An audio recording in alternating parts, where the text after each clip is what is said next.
Hello and welcome to another video. We all know that there is a big gap between the rich and the poor. It's not something new because wealth inequality has always been around, almost in every single society throughout the history.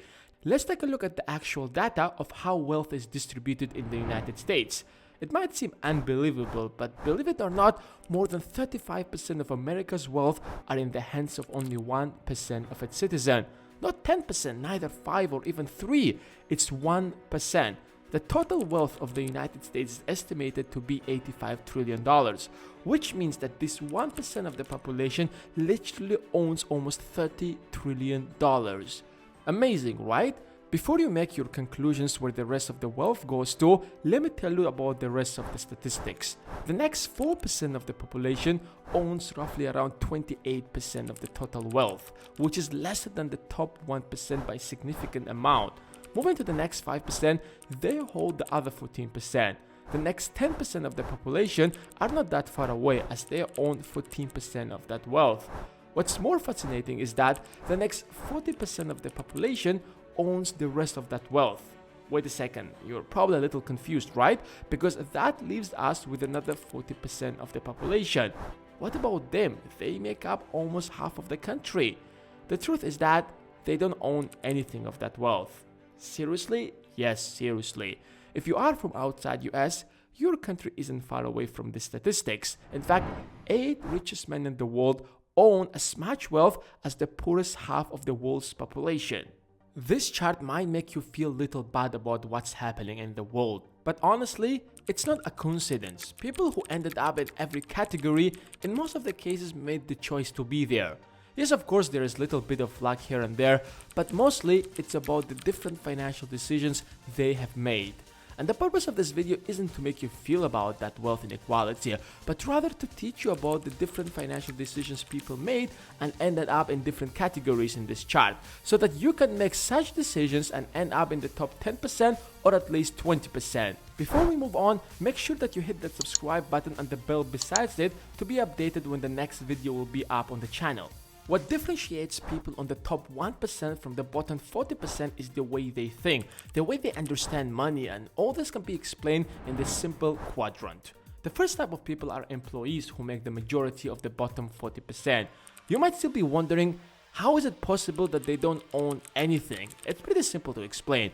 Most people graduate from college with a student loan to pay back, so their net worth is automatically negative, because your net worth is all what you own minus your debts. But that's only part of the problem, because most of these people find a stable job and then buy a house and a car on debt, which they will pay most probably for the rest of their life.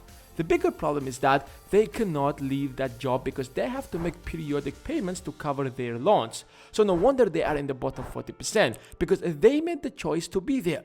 No one forced them to take all these loans and depend on their job only. We all know that the salary that most people are paid off isn't enough to cover all the expenses, so you have to live month to month. Now, the second category of people are a little bit better. They understand that with a job, they cannot become financially free anytime soon, so they start their own little business. Instead of working for someone else, now they work for themselves. They are way better off than those in the bottom 40%, but they are not going to go that far, because although that they are their own boss, they still cannot survive if they stop working, because their business is extremely dependent on them. So they create some sort of wealth throughout their life, but not that much. The people who create real wealth move from being self-employed to becoming business owners. These are the people who are in the top 20% who owns almost 90% of the total wealth.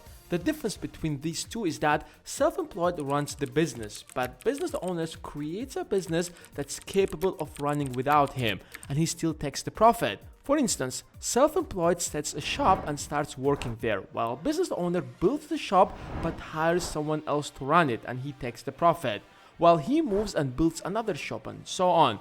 What's gonna happen over time is that the more shops he builds, the more money he will have to build even more shops. In other words, he will keep getting richer, and that's why the rich get richer, while the people on the other side, especially employees whose income is absolutely limited, but they are going to get another loan to buy the new iPhone. In other words, they just keep getting poorer. It's just a matter of time before the gap between these two is gonna get even bigger.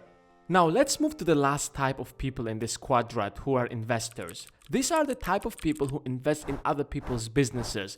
Usually people who are here, once they start making a lot of money, instead of starting another new business from scratch, they simply invest in a ready business. So without literally doing anything, these businesses share their profit with him because he's an investor in that business. And the more money he makes, the more money he invests and the richer he gets.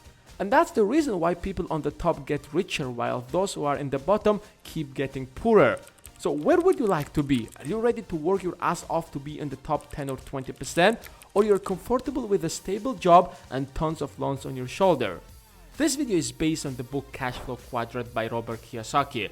So I have left an affiliate link in the description of this video if you want to get the book. Anyways, now I want to know your opinion. Why do you think most people end up in the bottom 40%? And as always, thanks guys for watching. Give this video a thumbs up, subscribe for more, and I will see you guys in the next one.